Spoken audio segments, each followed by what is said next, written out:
You don't need Netflix, you don't need cable. Hop on YouTube, welcome to the hood table, where we chop up local and global events vocally. You don't really wanna miss out on these conversations. Just joke a little, laugh a little, get that wine in your system, fill your glass a little. Expose current events, talk trash a little. You never know, these opinions might clash a little. They addicted to the content, got them binge watching. You don't like it, then you want invited. Bet your friends watching in the house and your job parking lot before you clocking. They don't wanna miss a second of this HT content. Everybody think they got something to say, so it's an open invitation, bring it to the table. But if you come whack, just know we ain't buying in. We gon' probably turn your back and tell you sorry, try again, Yeah, welcome to the hood table. You don't need Netflix, you don't need cable. Yeah, welcome to the hood table. You don't need Netflix, you don't need cable.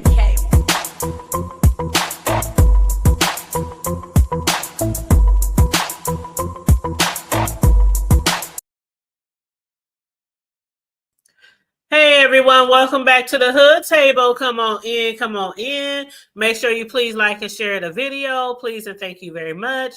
I'm a little behind, but still on time, okay? All right, just like the Lord, he's always right on time. But our internet in our neighborhood, for some reason, it was crazy. I was able to work all day long, and then no sooner than I get off of work, we have an outage in our neighborhood. So the Wi-Fi was tripping, so I had to wait till it started working. Matter of fact, they said the estimated time would be 8 p.m. tonight. And I'm like, 8 p.m.? It's like 4:30. So thank God it only lasted like 30 minutes. But anyway, make sure you guys like and share the video. I'm going to play a little video for you guys, a little 3-minute news coverage of these basically, they're summarizing today. Of course, we're going to go through all the transcripts, but, you know, every now and then I play y'all a little news clip of what's going on, you know, what they have to say about the court sessions, the people who are actually in court. So I'm going to play that for you guys. So as you're coming on in, I'm going to get this video ready to go. And again, make sure you also subscribe to the Hood Table if you are new here. And please feel free to donate to the commentary, $sign the Hood Table 402, or you can hit the super chat. So I'm about to play this video real quick, and then we're going to jump right into the transcripts. So let me go ahead and make sure I put, let's see. Okay, overlays, copyright. Got to put the copyright, even though this is a news, a news page or a news website, I still like to put my copyright disclaimer for criticism, comment, news reporting, teaching, education, research, you know, all that, and this, that, and the third. So here we go. Play this video real quick, and I'm going to hit mute so you can hear it better. A witness known as Jane is back on the stand for a 6th day in Sean Diddy Combs' sex trafficking trial. She testified that she saw a positive shift in her relationship with Combs after Cassie Ventura filed her lawsuit against the rap mogul. And she told jurors that she felt closer to Combs. NBC's Chloe Malas joins us now from outside of the courthouse. Chloe, earlier today, the defense revisited a physical fight that allegedly happened between Jane and Combs, one that she talked about during her testimony. What did she tell the court about that incident? So what's really interesting here is that Jane testified that things had never turned violent between she and Combs until after the CNN security footage leaked of Combs brutally beating Cassie Ventura at that Los Angeles hotel in 2016. We know that she was there for those discussions about how to handle it. She was at Combs's home. They had gotten back together. And then shortly after, things turned violent between herself and Combs. She testified about how Combs allegedly choked her, lifted her up by her neck, even broke down doors off hinges to try to get to her when she was running from him. But she's also testified this week about mutual violence on both sides, and that during that same incident, she had actually initiated the violence by slamming his head into a marble floor. So again, it seems to be mutually toxic on both sides. And Combs, he has multiple times said that he is very sorry for all of the domestic violence that he has taken part in when it comes to Cassie Ventura. In opening statements by one of his attorneys, Tanya Garagos, at the beginning of this trial, they said Combs is a flawed man. And they admit and they acknowledge that there has been instances of domestic violence. But again, they are saying that just because he was violent doesn't mean that he was sex trafficking these women. Chloe, we also learned that prosecutors are requesting to remove one of the jurors. Take us through that. Why have they made that ask? So as you know, there are 12 jurors, and number 6 is a man who prosecutors, they feel as though he has lacked candor. We don't know what that means, but that was in a letter to the judge, and there are active discussions right now about potentially replacing juror number 6 with an alternate. What's fascinating is that these conversations, they're happening with the prosecution, Combs's legal team, and the judge in something called the robing room. This is where the judge, puts on his courtroom attire and private conversations are had, but these are on the record. These are transcribed. We will see exactly what was said. As of right now, we just know that there are some issues from the prosecution's perspective, but you could imagine that the defense is trying to fight to keep that individual in. And so we'll see how this plays out over the next couple of days. All right. We know you will be watching it there at the courthouse. Chloe Malas, thank you.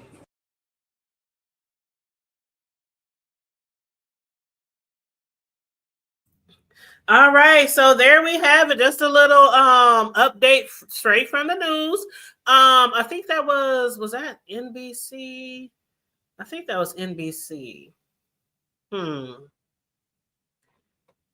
I think that was ABC or NBC. I can't remember. But anyway, I already shut down the website. But anyway, you guys, come on in. Make sure you like and share the video so we can get ready to go through these transcripts of today's events at the Diddy trial. Now, technically speaking, it is like day 26. Some people might call it day 22 or 21 because some people started by the date of the jury selection and some people started by the date when the first person took to the stand. And we know the first person who took to the stand was one of the sex workers. So that's what I was going by at first. And then I started renumbering my videos to go by what the start date was for the jury selection. But either way, we are right on track. We are always on track, you guys. And one thing we had talked about yesterday was what the news lady just said about candor. Now, we were talking about yesterday when the prosecution had let the judge know that they wanted to remove jury number 6 because they lack candor. And yesterday, I was like, what the hell do they mean lack candor? And I don't know if any of y'all found anything because I still couldn't find anything. They said the prosecution was supposed to put their paper in. The defense supposed to put their paper in. And I don't know. The defense is trying to get juror number 6 to stay. Prosecutors trying to get them to go. And I'm like, what? I don't understand what lacking candor is. I don't even know if I heard that before. So what I did was I typed in Google. Why? Because Google is your friend, right? So I typed in lack of candor on Google. And then something came up that said lack of candor for federal government. Now, I don't know if this just happened to pop up because this just was spoken about of the Diddy trial or if this was already on Google. But anyway, it says lack of candor in the context of federal government refers to failure to be truthful or forthcoming. So, but it says in communications with their employer. Now, this is a juror. So, I don't know. They said it could be in response to inquiries, whether verbally or in writing.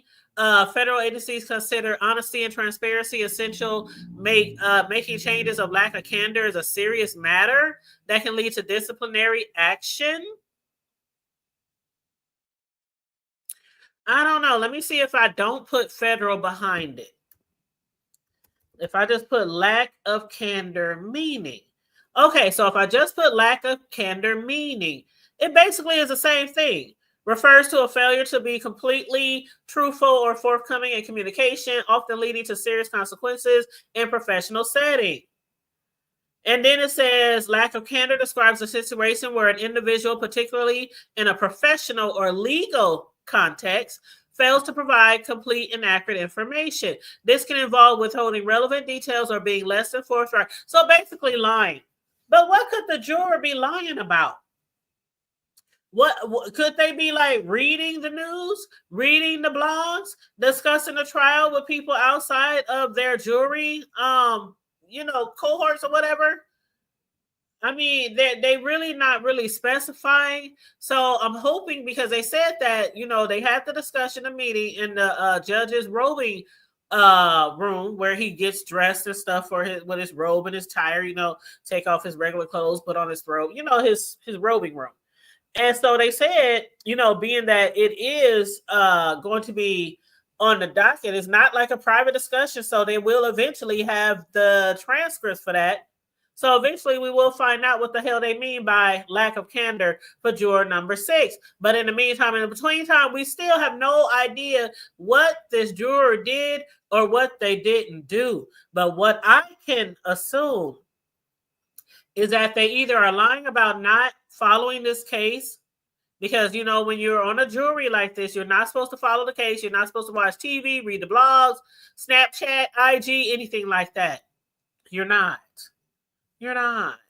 So, again, I don't know if that's what they're referring to, or maybe some of the questions that they asked the jury, when they first interviewed a jury to select them or not select them. I wonder if they lied about something then. I don't know, child. I don't know. Y'all let me know what y'all think, but let me play this video for y'all, though. Hold up, y'all. And what up, KJ? What up, 400? How you doing?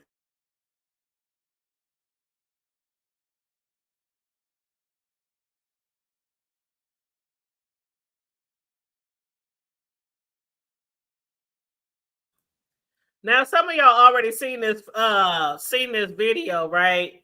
And I had tagged a few of y'all on Facebook and on YouTube to look at this video that 50 Cent had shared on his IG.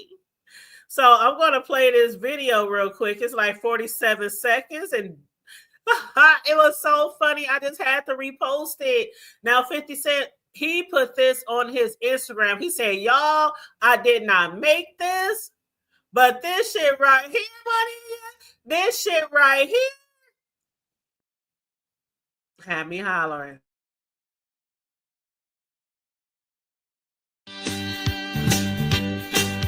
It's a rare condition this day and age to demand a freak off with so much rage. The strangest addiction that you'll ever find. Some people say that he's losing his mind. Well, then there must be some magic juice inside the pleasure.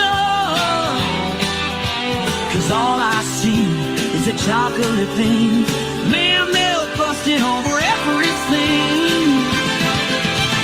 Days gone by. It's the biggest break of the century.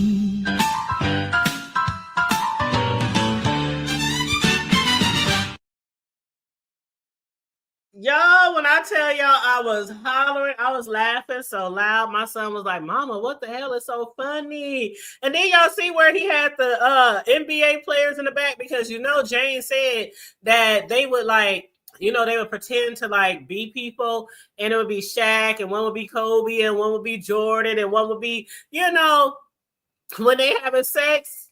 Child.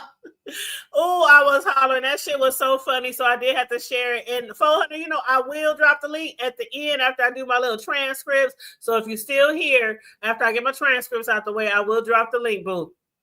But yeah, that shit was so funny. So I have to share it with you guys for the people who have not seen it. But anyway, we're going to get right into these transcripts, okay? It was a full day in court. They started on time, even though they had a moment where actually they kept the jury waiting. So we're going to see if we can find out about that, okay? But anyway, excuse me. So a little recap of yesterday. First of all, KK, again, Christina Coram, which is like Diddy's right-hand man, his closest assistant. They're trying to say, witnesses are now trying to say, or been trying to say basically, that she's a co-conspirator of Diddy because she's been mentioned by nearly every one of them in his trial. And what they're saying is very, very explosive. Now, so a few things about KK. Everywhere the chaos followed Diddy, KK was there. From the sex parties to the hotel assaults, multiple witnesses she wasn't just aware, she helped cover it up. Okay? Along with Lil Rod. You know, remember that shit that happened with Lil Rod? You know, he was the civil accuser. He claims that basically KK, he describes her as his lame Maxwell, a bad boy. All right? He compares KK to his lame Maxwell, who's in prison. So she's like the lame Maxwell, a bad boy. Now, also, KK wasn't just a staff. She ran his empire. She set the mood, stocked the rooms with baby oils and Astroglide, and knew Cassie's every move. Cassie testified, I talked to KK about things a lot. She knew a lot about my personal things. Hotel security Eddie Garcia testified when it came to the bribery. He claims that after Diddy allegedly beat Cassie in 2016, KK called relentlessly. Remember, he testified? She called him like 3, 4, 5, 11 times and then showed up in person. They managed to get his personal phone number. They wasn't calling him at the hotel at work. They have managed to get his personal phone number, was blowing up his phone, trying to pay him for that tape. They were pressuring him to surrender the surveillance footage. And they gave him $100,000 in a brown envelope. And when Diddy personally went to pay it, KK was right there. Now, one of Diddy's exes, known as Jane, the one that's going by the pseudonym, who's on the stand now for like the last 3 or 4 days, KK said, Jane said that KK taught her how to fly drugs across the country. Remember, she testified to that. KK would tell her how to transport the drugs so that she wouldn't get in trouble. Said, you know, just put it in your checked luggage. I do it all the time. KK allegedly told her. An empire powered by charm and ecstasy. Jane collapsed on ecstasy and Turks and Caicos. Who helped her? Not the EMTs, but KK and the butler. Allegedly nursed her back while Diddy kept partying. Jane claims that KK arranged her nipple piercings and dental work at Diddy's command. Cassie also once texted KK at 3 a.m. in a panic. Diddy had choked her friend and dangled her over the balcony. KK didn't call 911. She didn't even sound surprised. And prosecutors said KK's phone is a gold mine. Now, also the lawsuits, of course, they've been piling up. The criminal trial has been underway, and KK says the accusations are false. She said, I've never condoned or aided the sexual assault of anyone, but the damage may already be done. KK claims that she is innocent of any type of criminal charges. But the witnesses, though, they say she was in the room again and again and again and again. They said, is she Diddy's fixer? Or will she be the fall girl? What do y'all think? Let me know what y'all think now. Excuse me. According to a statement made in court yesterday by the government, prosecutors are supposed to call Tanya Sankour. They didn't get to her today because Jane was on the stand all damn day. But they're supposed to call Tanya Sankour as a summary witness to the Diddy trial. She won't testify on her personal experiences, but she's going to help the jury understand complex evidence like transactions, messages, and timelines. Sankour's job is to simplify mountains of records, show key patterns like who got paid, when, and how often, without introducing each document one by one. She's not giving an opinion on guilt. Her role is to help jurors see connection in the data that support the broader case, the money flow, the communication chains, and coordinated actions. And the defense will likely challenge how she chose and summarized the records, aiming to show bias or omission that weakens the case. Sankour's testimony may not be dramatic, but she could quietly tie together evidence that supports the most serious charges. Think structure, not spectacle. And what are the most serious charges? RICO, trafficking, prostitution, coercion, extortion, bribery. It's a lot. It's not just one, it's a lot. But anyway, so let's get right on into these transcripts for today. Like and share the video, please, and thank you. Feel free to drop a cash app to your girl or a super chat. Now, before the jewelry was brought in, the judge said the messages at issue that the defense wants to get it. Can you redact them? Diddy's attorney Jarego says we shouldn't have it. It's consistent with our theory. They opened, and then the judge cut them off and said they didn't open the door. The government attorney Comey says, on direct, we elicited testimony about the end of the relationship in 2024. There were no texts, but oral communication. This self-servicing voice note by the defendant, which was Diddy, should not come in. By December 2023, he was trying to make a record for litigation. The judge says, what about Ms. Guerrero's questioning Jane about this without introducing the voice note? The government says that too might confuse the jury. The defendant was trying to feed Jane a narrative through the relationship. The hearsay rule precludes this. The government goes on to say if the defendant wants to take the stand and subject himself to cross-examination, then fine. Do y'all think Diddy will take the stand? Some people want Diddy to take the stand. Some people think he should take the stand.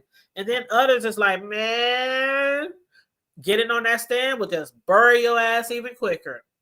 So y'all let me know from this up to this point and everything we done saw and heard, do y'all think Diddy should take the stand? Now, the judge says the questions without the voice note would not be for the truth of the matter asserted. The government said this would be a backdoor way to get this in. The judge says, so I agree with the government on those portions of the voice notes and order them excluded. Some questions will be permitted if you feel there because of bias for introduction. You can call for a sidebar. Now the U.S. wants more of Jane's notes on the diary. Judge says once there's a motive to fabricate, the statements cannot come in as a prior consistent statement. This fact pattern does not appear to have previously arisen. 2 time periods. Defense argues it would be improper. They post-date the lawsuit. The government says, I know we are delayed in bringing the jury in, so I don't want to push about getting this in. The judge says, go ahead and push. Push it. It's just that the government already put in a lot of messages on this. The government says, we want in her, I feel obligated 98% of the time. So basically what they're saying that they're trying to say is the prosecutor is asking the court to allow this statement into evidence despite time delays, and a judge agrees it's okay to push for it because it's relevant. Basically, the judge is saying the defense can't hit her with, you said that at that time, because receipts can't come into that matter discussed here. The defense don't want the notes, but also hit her with, you said that at that time. Government is saying introduce the notes. You are already questioning her about it. Okay. So the judge says, I'm going to reserve. Now can we bring in Jane? The government says, Your Honor, we made an application through your deputy. The judge says, I think it is reflected on this post-it note. Now, is a post-it note a judicial document? Will it be docketed? The judge says, let's have a brief discussion in the robing room with Jane and Jane's counsel. Diddy's attorney, Guerrero, said, can I come too? The judge says, of course. Okay, so at 9:53, this is about almost an hour after court was supposed to start. Mind you, they had the jury waiting this time and everybody else. So at 9:53 a.m., they were still in the robing room. But whatever is being discussed has not been docketed despite this prior granted application by Inner City. Now, they are supposed to get everything documented, okay? Listen, you guys.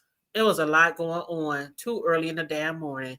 But at 9:59 a.m., the counsel, including to Jane, they were still in the robing room with the judge.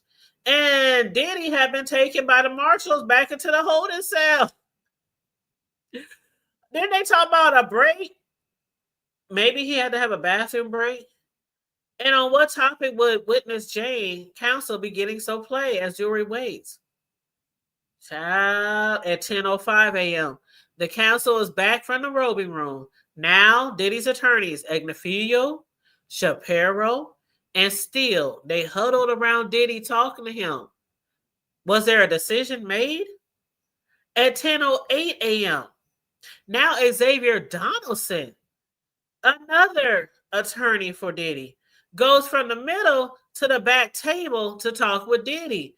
Meanwhile, Agnifilo is in the front talking with the government attorney Comey, and Jane was still not on the witness stand. At 10:11 a.m., now Nicole Westmoreland, one of Diddy's attorneys, is back. You know, he got a whole law, everybody who works at the doggone law office, he got the whole law office, okay? He got like 5, 10, 11 attorneys. But anyway, Nicole Westmoreland too was back there with Diddy, and he was surrounded by 5 or 6 lawyers. They say he was talking and gesturing with his hands. I'm imagining that something was really up. Like, it's over an hour has passed that they haven't brought in the jury, and they just got them sitting out there. And they said Diddy was gesturing with his hands. I don't know if he was upset or if he didn't understand something, or if he was like, y'all paying all this goddamn money, what the fuck is y'all doing? We don't know. We don't know. And somebody was like, well, with all the money that he's paying them, they should jump when he say jump. We getting like closer to the end of this trial. They supposed to be done by July 4th? So I don't know. Are they thinking about him testifying? I don't know. What do y'all think about that? Child. Anyway, at 10:29 a.m., an hour and a half after court was supposed to start, they said now Diddy was speaking one-on-one with Nicole Westmoreland as Driscoll and Xavier Donaldson stand between the tables.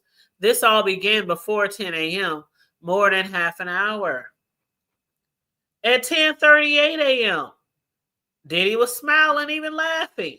Now he puts his head in his hands. So they talking about what was on the Post-it note and when will it be docketed, or will it be? At 10:40 a.m., the judge says, Ms. Gallegos, are you ready to proceed? That's Diddy's attorney. Diddy's attorney, Agnifilo, said he had this discussion in the back. Diddy was not present. I would like to lodge this objection. We litigated this over pseudonyms. The judge said, let's take a step back. The judge said, I can clear this courtroom. I can clear this courtroom, y'all, if y'all want me to. Diddy's attorney Agnifilo said, no need. I will conform my comments to an open court. A reason trials and names are public is so people who were there can come forward. We objected to the pseudonym with Maya. Now this? Now they are objecting to the pseudonym of Jane. Even though allegedly everybody in the club know who she really is. Diddy's attorney Agnifilo says the events in the hotel room on January 24th, 2024. I appreciate the balancing, but we maintain the constitutional right to a fully public trial remains. We didn't consent to these events. Should not be fully public. He goes on to say, part of the public nature of the trial is for the information to reach the public so other witnesses can come forward. I wanted my client to hear this. The judge says to the government attorney Comey, Mrs. Comey says, as long as your answer remains no, we are fine. The government attorney Comey goes on to say, their argument to say the name is an attempt to harass. The judge says in this event in the hotel is not one of the alleged acts of sexual trafficking. It's just collateral. If it's not a real concern. The government says the identity of those there is not a defense. So there's an issue identifying a cooperating witness bringing forth rebuttal testimony.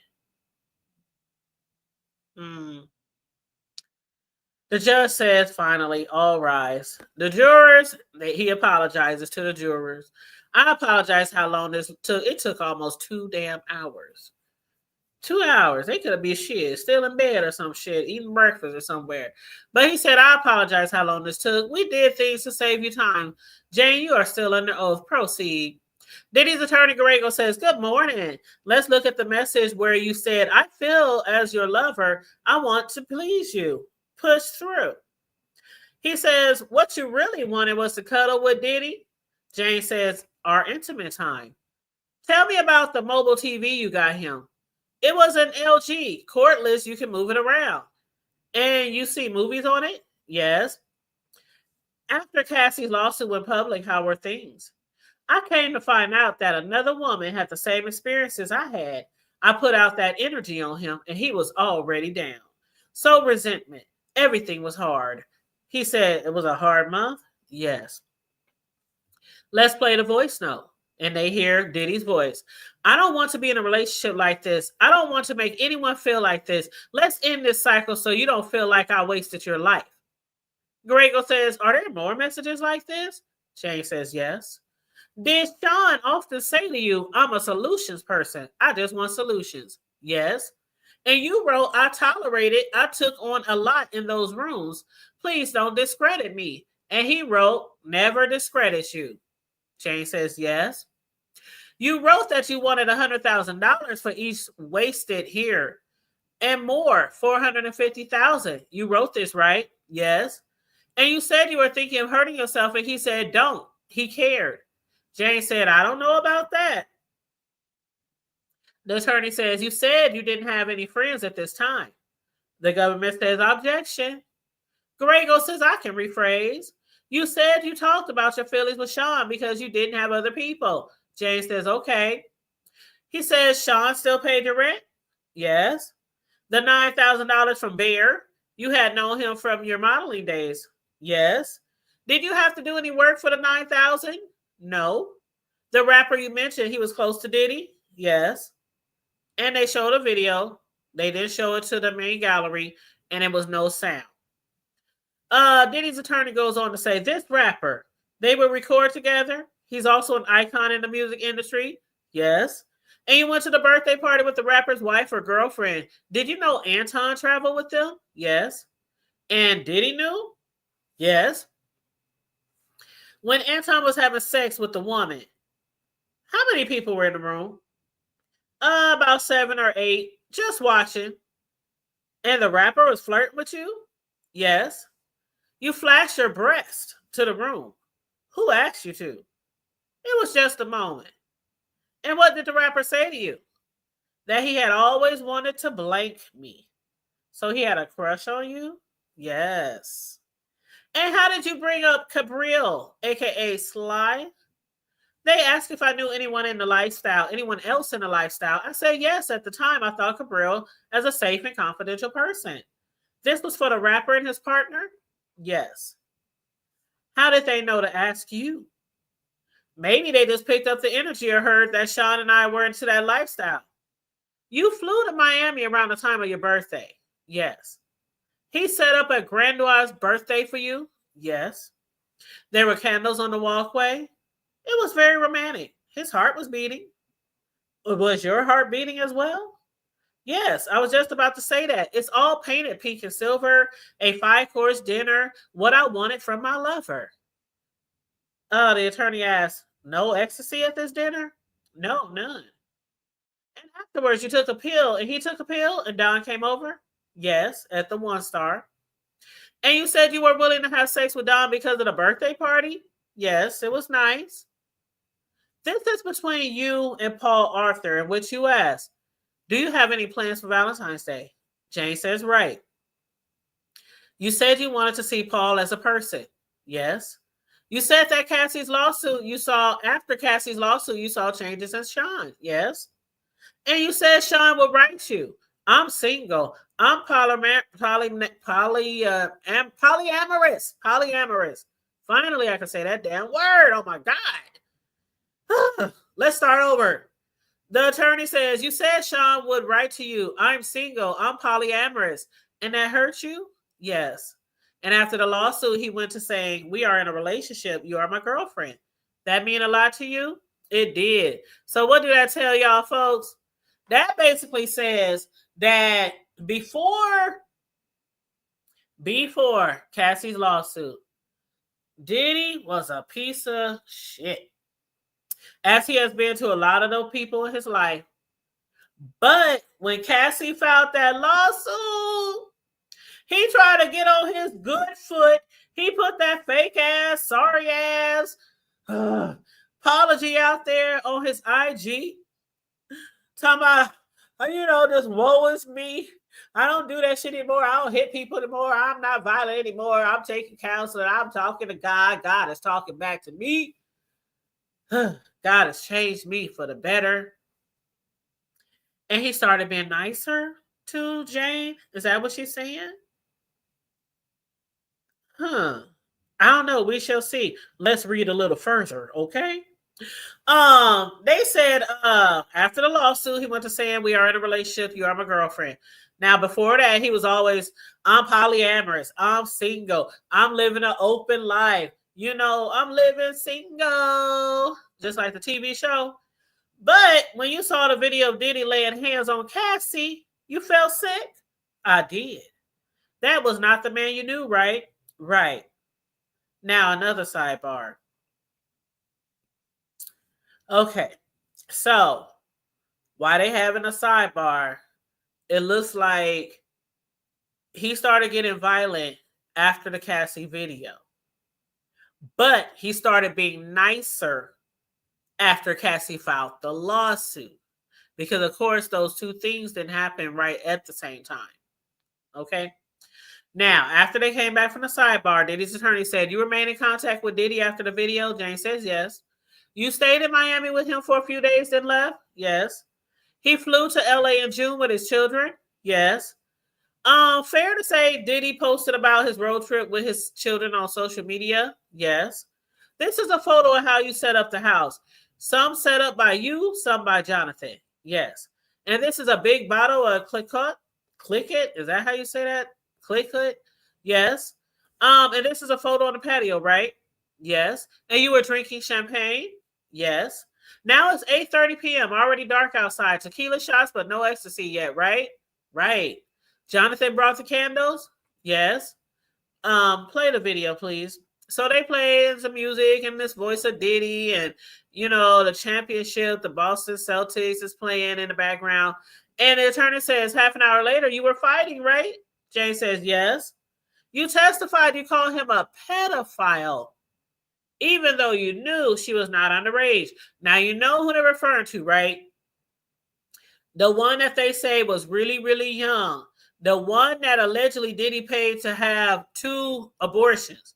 Allegedly, he paid her like $50,000 for the abortions. That one, allegedly. She was very, very young. So that's why Jane called him a pedophile. The attorney says that you pushed his head into the counter. I did. You had never had a physical altercation with him, right? I had not. You pushed medium hard? Yes. And you threw a candle at him? Yes. And when you say you locked the door, was it a button? Yes. So he did not force a physical lock, but a button lock. Right. And what was he saying? That I'm crazy. And he was doing a lot of yelling. And you go into the closet? Yes. You take working out serious, right? Yes. But you did not put on activewear, but rather a dress. Why? Because I could put it on easily. And after the altercation and you ran and hid behind the wall, where was your phone? Back in the house. And when you went back, you saw Diddy. He was out on the street. This had been hours? It had. You were angry and screaming, calling him a pedophile? I called him a monster too.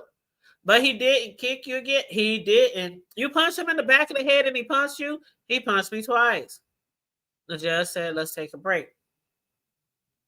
The judge said, I'd like to counsel to Jane to come to the robing room. They going back to the robing room, y'all. Diddy's attorney says, I like to do this in the presence of Diddy. The government attorney says, if this is about the issue we discussed in the Robin room, we have concerns. The judge says they want another sidebar. So 12:48, they are back from the sidebar, and the judge says, I'm really just going to break for lunch. Fuck it, let's go to lunch. There's nothing to put on the record. So then they take a break. I wonder how many witnesses that the government has left after this Jane finally is done being on the stand. With the directs and the redirects and the crosses and the recrosses, it's been like, 4 days now. I do wonder if they are going to be able to bring all the witnesses they wanted to, because they had several witnesses that they wanted. But with this cross, it's like it's taking a lot of time, a lot of sidebars, a lot of in the robing room. They took some breaks. Now they're taking lunch. Okay. But after they came back from lunch, and before jury came back in, there was headphones being set up in the jury box. Defense wants to play them something sealed at the end of their cross-examination of Jane. Diddy sitting is surrounded by a half dozen of his lawyers. So at this time, the jury, they wanted them to hear something, and they didn't want the gallery to hear it. The judge says, I understand the government say we can break earlier tomorrow, so we don't have to deal with evidentiary issues now. Let's just finish Jane's testimony. Bring the witness and the jury back. All rise. Diddy's attorney said, while you fought, Diddy was yelling, you're trying to get me to never see my kids again, right? Jane says, yes. You say he was dragging you by your hair, right? Yes, I was telling him to stop. And you got his phone? Yes. And you called the woman in Miami? Yes. You asked her, did you go to the Grand Cayman with him? I'm asking you woman to woman. Jane says, yes. And the attorney says, and she said, you're worried about the wrong thing, woman to woman. Jane says, yes. I told her he's beating my ass. Then Diddy hung up the phone. And she called back multiple times. His phone kept lighting up. The attorney says, did she call you a bitch? Yes. And did you talk about her previous relationships? Maybe. Then after you called Jonathan, you were in the shower naked, but Diddy was in pants? He was in shorts. And you called him a son of a bitch? I just called him a bitch. Okay, just a bitch. Then he slapped you? Yes, hard. Then he tells you to put on an outfit? Yes. And he grabs your phone? Yes, he went into the messages and said hi to Anton in the text thread. And the attorney says, it's about the night of January you sent to Las Vegas? Yes. How far is it from your home in the gated community to the gate? A minute or two. So like half a mile? Yes, I drove and let Anton in. And champagne and tequila, but still no drugs? Right. You and Diddy go into the bedroom. You told him you went to Vegas. Yes. You told him you flashed your breasts. Not then. You told him you referred Cabral to the other rapper. Not yet. Did Diddy tell at your how could you do that? How could you go to another freak off? Yes, he yelled that. Then you say Diddy told you, get out and fuck him. And you said no. I said no. Then he pushed a pill in my face. But you didn't have sex with Anton? Not that kind of sex. You gave Anton oral sex? Yes. Then Diddy dismissed you? And you told Anton you sent him money later? I did. This was the first time you didn't have an intimate moment with your partner after the entertainer left? Yes. And he said again, I can't believe you went to another man's freak off? Yes. Talking about the rapper? Yes. So he just kept saying, how could you gone to another rapper's freak off? Yes. And after that, you called and text each other? Yes. You went to see him and broke up? We had 8 or 9 hours of breakup conversation. You saw him traveling with another woman in Wyoming and it upset you? I was at home with a black eye. You hadn't had forced intercourse with Anton. It was forced oral sex. Play a video, but not for the public to hear. So the jury has on headphones. and the gallery doesn't hear anything. Diddy's attorney says, I will read his response. Diddy says, I'm not going to belittle myself for someone named Bear or for my friend. That means the rapper, right? Yes. And Diddy wrote, sorry, I didn't take you on trips. I was tripping. The baby daddy, you, and KK would have talked yourself into paranoia. You didn't get along with KK. Jane says, I didn't. The attorney says, put on the headphones and press play. The court staffer hands Jane the headphones and they restart. Diddy is leaning over listening to the same headphones as his attorney. Diddy's attorney Grego says, pause there. You bring up the OnlyFans there. You've been on it for about 4 or 5 months, earning well, right? Yes. You asked him why he couldn't balance it, the hotel nights and the private travel. Right. And you wrote, did the other girls just pressure you more for trips? And I didn't. I just want to know where I went wrong. You guys, that part right there, she ain't go no wrong nowhere. His intention never is to be with his jump balls for the free calls. He might be with them 6 months, 1 year, 2 years, 3 years. As we know, he was with Cassie for 5 years before they even went public. And then once they went public, she was still his freak off. He still had his main baby mama. And then he was messing with other people besides Cassie. And just like with this chick, he was with her for 3.5 years. And he was still messing with other people and bringing them out in the spotlight while only moonlighting with her in a hotel with the baby oil, the Astroglide, and the red lights. Okay? So she's like, what did I do for you not to be able to take me out like that in public? Like, why we always got to do the hotel nights? And she just wants to know where she went wrong. And Diddy's attorney said, Diddy said, that is my friend. I was okay where we should stop. Now press play and stop. Of course, everybody in the courtroom couldn't hear, only the jury. Diddy's attorney said, you said we broke up and I went to one birthday party, not with the rapper, but with my friend. So the freak off party, she went with her friend, not with the rapper. But Diddy was still pissed off because she went to somebody else's freak off. Now, Diddy's attorney said, you wrote, I don't even have anything postable. You meant Instagram? Yes. Jane said, yes. Why she say that? Because she told Diddy that because everything he do with the other people, Miami, and the other females he was with, he posts on Instagram. Everywhere they go, he posts on Instagram. Jane said, I didn't make anything postable. Diddy's attorney said, you wrote about your child's father. You said, I'm in my late 30s. I don't have time. And then he says, play some more of the video. And then the attorney says, that last part, that's about your child's father? Jane says, yes. You wrote, I just wanted to travel with you. Jane says, yes. Diddy's attorney says, you send the clown emoji and says, if fucked more, I could have gone on trips.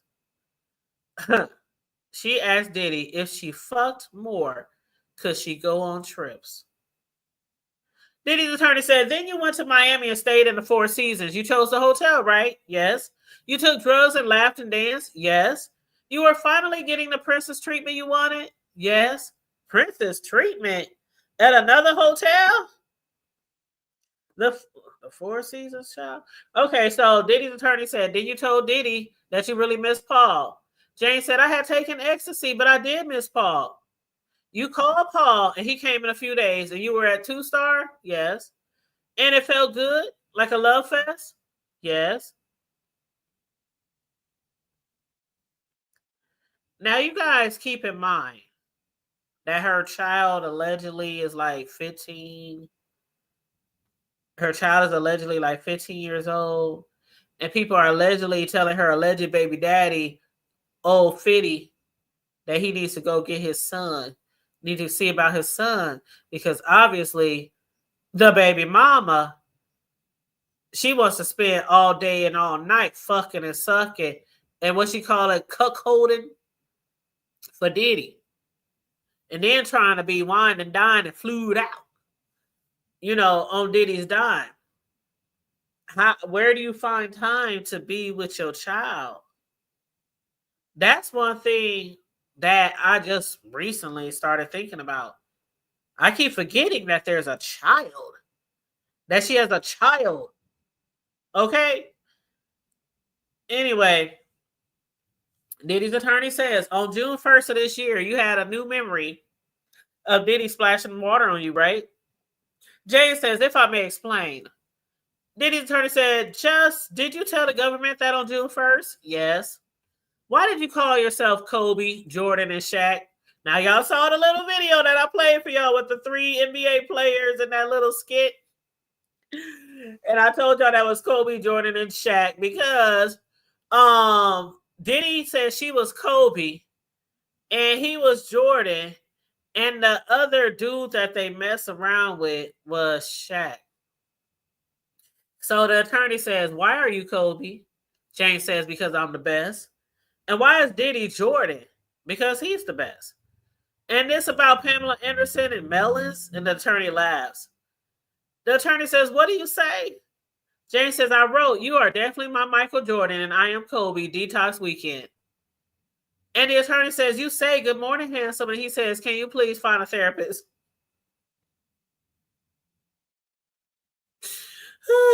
She texted him, good morning, handsome. And he said, can you please find a therapist?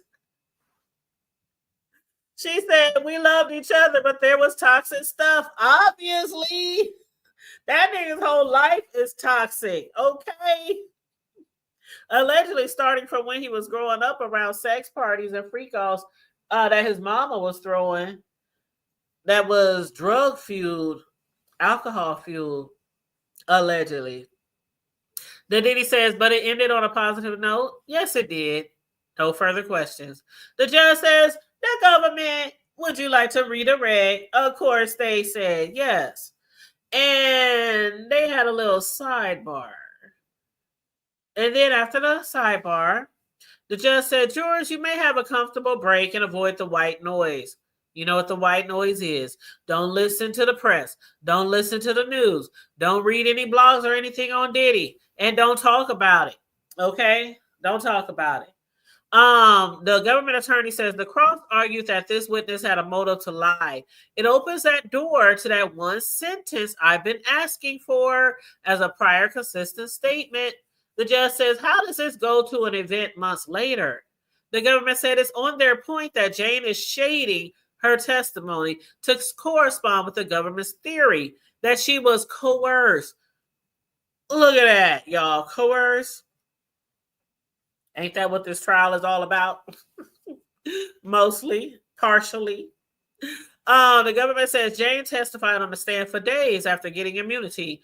She didn't try to get a payday, but they might think she is trying to shade her testimony to please the prosecutors. Diddy's attorney Driscoll says it's hearsay. There's a French theory. The judge says, Miss Comey, how long do you anticipate your redirect? And the government says about a half an hour. The judge says, let's take a break first. Diddy's attorney Shapiro says, Your Honor, may I? But the judge was gone. Child, the judge walked away. Like, y'all motherfuckers getting on my nerves. I gotta go take me a smoke break. Child, let me get some lunch. Let me get some coffee. You said, damn, I didn't get my notification. Hey, honey, what up, though? How y'all doing? Make sure you guys like and share that video, please, and thank you very much. All right. But yeah, the judge, that was so funny. Shapiro was like, Your Honor, may I? And the judge had left. Like, deuces, I'm out. Holla at me later. About to throw this damn robe off, go have me a smoke break. You know, some judges probably, taking a little sip too. Shit, allegedly. Shit, I would. Shit, if I was a judge, I'd probably have me a whole fucking bar back there in my robing room. Shit, all kind of shit back there. Because being a judge is hard. I can't imagine being a judge. They do make a lot of money, though. They do make a lot of money. But that's some hard work. But anyway, After they came back, the judge says, defense, in what way did Jane's lawsuit constitute the type of influence as in the Tome case? Diddy's attorney Driscoll says she could still file a lawsuit. The judge says the application to admit the exhibit we have been discussing is denied. The government has not brought forward any authority on this. Jane re-enters, then the jury file in. Child. What up, Tay Bay? Sugar Mama, KJ, who else up in here?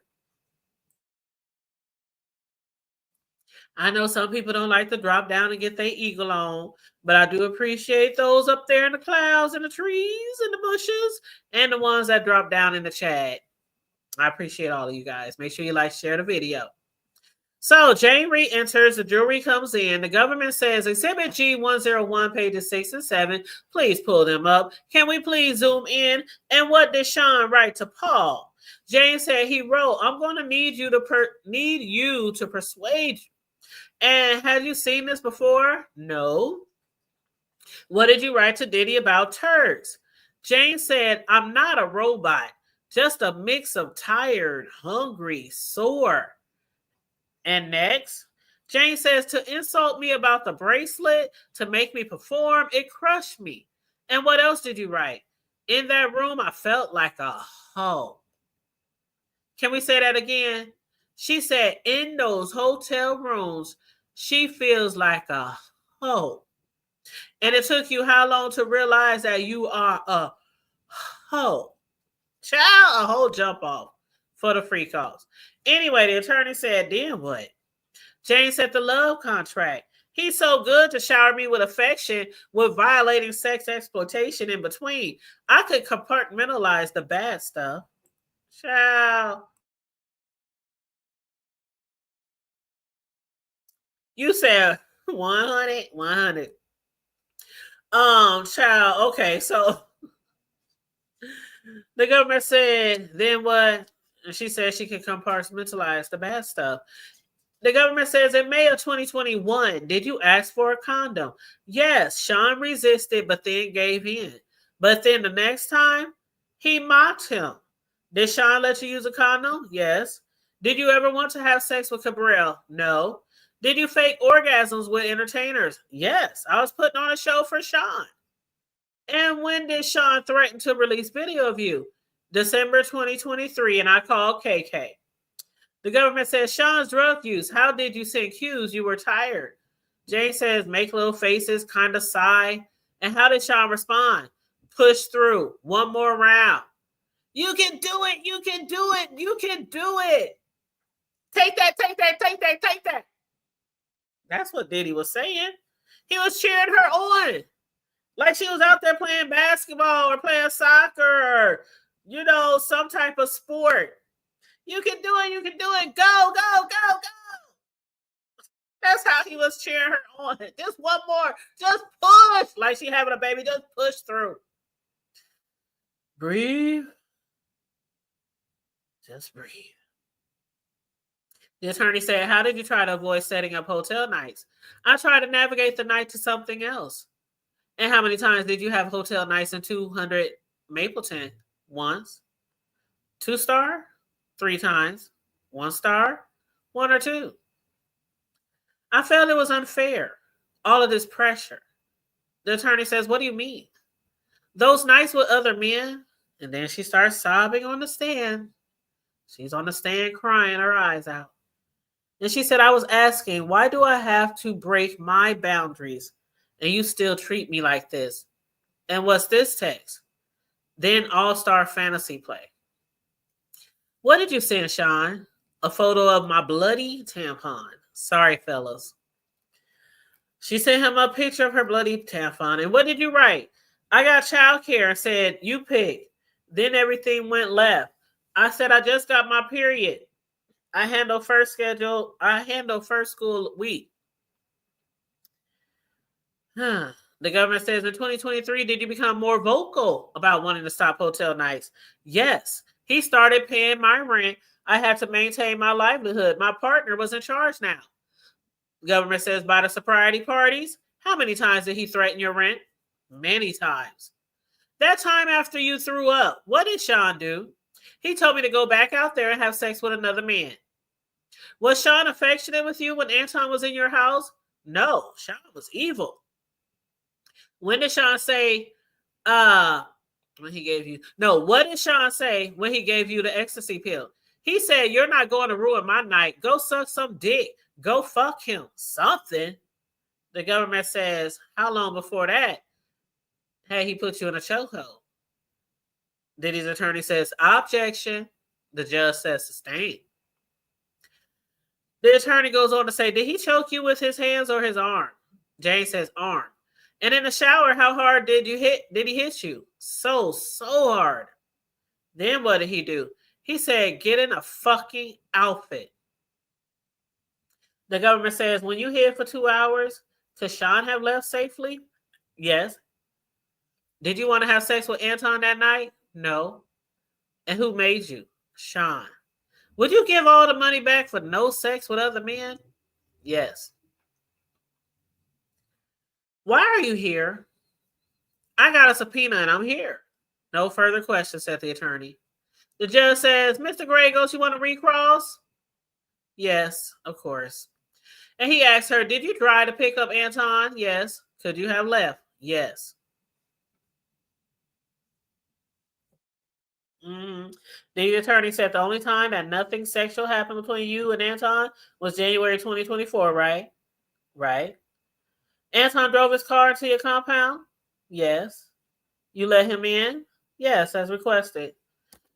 You lift heavy weights? Yes, but a woman's power does not override a man's. Did you hit Sean's head against the counter? Yes. You see the Intercontinental video? He's asking her, did she see the video about Cassie getting beat? She says yes. Diddy's attorney says, did you refer Cabral to another rapper in January 2024? Yes.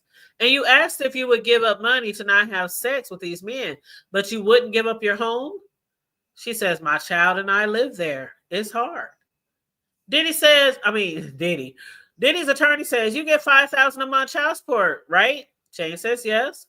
Your child's father is a very rich man, right? Jane says yes. Didn't Diddy, over 3 years, wire you $150,000? Jane says, is that all 3 years of mine are worth? Child, remember when she told the prosecutor attorney, how much is my body worth? And that's where I told y'all I was kind of like on the fence starting around that point, because it sometimes seemed like she was doing this for the payola. Like she was doing it to get money. Not like feeling forced to do it, but I'm just going to make him give me money. You forcing me to do this shit. You're going to pay me to do it. You know? So, I don't know. But anyway. Diddy's attorney says, you believe you are worth more than $150,000? Jane says, does he? Diddy's attorney says, what's the most you made in a month on OnlyFans? Jane says $50,000, but it varies. Diddy's attorney said, you said you were hungry to indicate you didn't want sex, right? Yes.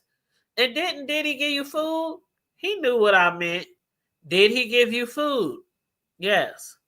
Did you tell Cabral that sex with him had been great? Yes, but you got Diddy on mobile TV to show videos of you having sex with entertainers, so I wouldn't have to have sex with other men. Sometimes you just watch the videos, no sex with other men. All of it was shit. But did you, the judge says, Jane, if you can, just answer the questions. Jane says yes. What did you see preparing for this? My truth. Diddy's attorney says, did you see records of times you did not have hotel night? Jane says, lucky me. Diddy's attorney says, but there was such a time? Jane says, thank God. Diddy's attorney says, how did seeing what Sean wrote to Paul make you feel? Jane said, how would it make you feel? Diddy's attorney says, please answer the question. Jane says, now that I've seen Sean's message to Paul, probably I did have a hotel night. Diddy's attorney said, you're changing your testimony? No further questions, Your Honor. The judge asked the government, would you like to redirect? The attorney says, for the government, what violence has Sean done to you before he asked you to pick up Anton? Objection, says Diddy's attorney, overruled. Jane says he slapped me. And Diddy's attorney says no further questions. Judge says, thank you, Jane. Jane leaves. The jury tells them they may leave, and the jury leaves. And then the government attorneys, Slavik, said, we need rulings to make Ms. Sankar's summary charts. The judge says, I have a letter from yesterday. It isn't in the docket yet at that point in time. The government said the messages are within the scope of each employee's or agent's authority. This is a chat between the defendant, KK, which is Diddy's right-hand man or woman, Fahim, and Robin, his accountant. We will redact the first message about purchase of a Maybach truck. The judge says in the back, if people want to leave, they must before we start. If you are here now, you should remain until we are done. The judge says, can we shorten this exhibit, cut out the flowers? The government said flowers refer to marijuana. Diddy's attorney says, first time we heard that. I didn't know flowers referred to marijuana. Do any of y'all call flowers marijuana, marijuana flowers? That's my first time hearing that too. Diddy's attorney was like, what, huh? What was that? But the government says there is an item about paying Guido. He was a drug dealer. There are over 49-page chats and evidence. The judge said, who is going to testify about flowers? The government says we have 2 witnesses. The judge says Exhibit A-518. The government says D-Rock, Fahim, and the defendant counted $1 million cash by hand. Hold up now. Hold the press. Did I hear that right? Did I read that right? They said D-Rock, Fahim, and the defendant, which is Diddy, counted $1 million cash by hand. Now, why would they count $1 million by hand? Now let's go back to the bribery. When the hotel security guard was offered $50,000, $100,000 to give Diddy that tape of him beating Cassie. Now the security guard testified that Diddy had a money counter and it was counting by 10,000s. And then Diddy gave him $100,000 in a brown paper bag. But now they counting $1 million by hand. Like, why? Just why? Just why would you count that much money by hand? Do you know how many times I would have to start over? I would have to start over. Even if we count in hundreds, the binge, $1 million, you have to count 100,000, then get to 200,000, then get to 300,000. By 50,000, I've probably been a fucked up. Shit. Don't count on me to make sure your books is right. Count by hand. Maybe that's it, Sugar Mama, because they were in Cali most of the time. So maybe that's why they call weed flower, marijuana flowers out there. I just never heard that before, but it's interesting, very interesting. You said, well, damn, ain't that coercion do something that they don't want to do? Coercion, yep. And yes, we say flower instead of weed sometimes. Yep. And you're right about that one. Coercion is making somebody do something that you want to do. Get your ass out there and fucking suck that motherfucker. Put them motherfucking clothes on. Put on them stilettos, bitch. Yeah, that's coercion. You right. Then Diddy's attorney Driscoll said, it's not clear how relevant this case is to this case. That case is to this case. The exhibit talks about cash in the safe is prejudicial.